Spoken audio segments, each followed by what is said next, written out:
To begin, could you give us a short introduction about yourself and tell us a little about a regular day in your life? Okay, so my name is Hong Sen. I'm turning 24 this year.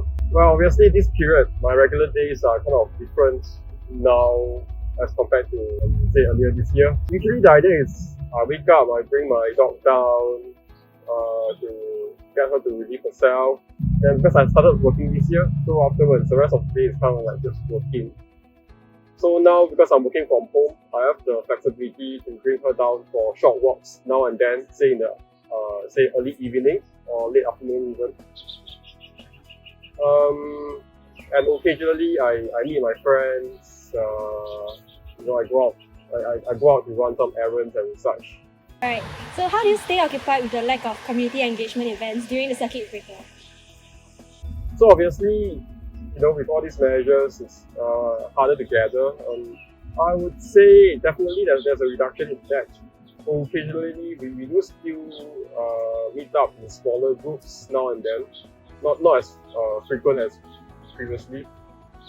And so I guess sometimes we do things like chat, instant messaging chat, or even doing more calls and such, especially during the circuit breaker.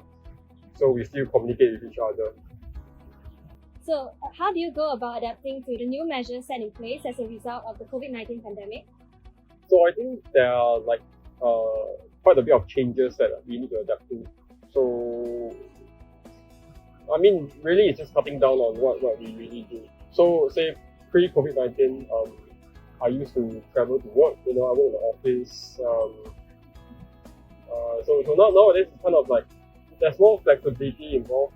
So I adapt my day in such a way that I work in the day and I have more time to do things in the evening and sort of thing. Because we travel less, so I need to find some ways to add in more, say, physical activities, say for myself and for Claire. So we schedule times to go for a walk throughout the day, so she gets the exercises too. Because now clearly she's working less. When we go out, I guess I think we just need to. That really isn't much changes at this point in time. So as compared to say during the circuit breaker period, I didn't really travel much, but now it's kind of mostly back to normal when I travel. So obviously there's your safe entry check-in. That there is your going to washrooms where there are crossed out, say, sinks that you can't use, or at the bus stop there are crossed out seats that you can't take, that sort of thing. Those things are what we need to take note of, but in general, it's just an extra step that we need to do, and remember to wear the mask and sanitizing hands and those sort of things. It's just adapting like everyone else, I guess. Alright, it's great to hear how adaptable you are during these difficult times.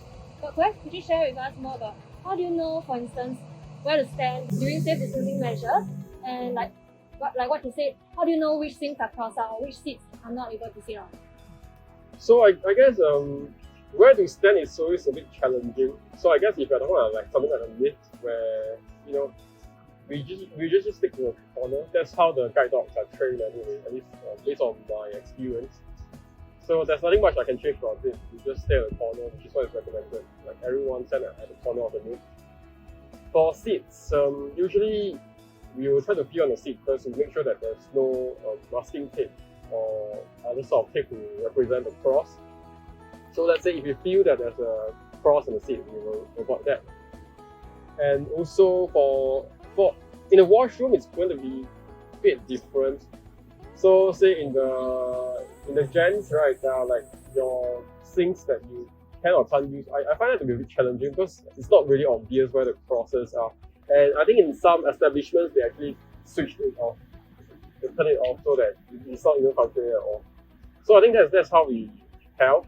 If, say, by touch, we are able to feel that there is a sign or there's a difference in it that shows us that this can't be used or this is, we can use this, then we avoid that. Overall, it's really just sighted assistance. People will just inform us that, okay, you can or can't sit here, or you can or can't use this, that sort of things, yeah.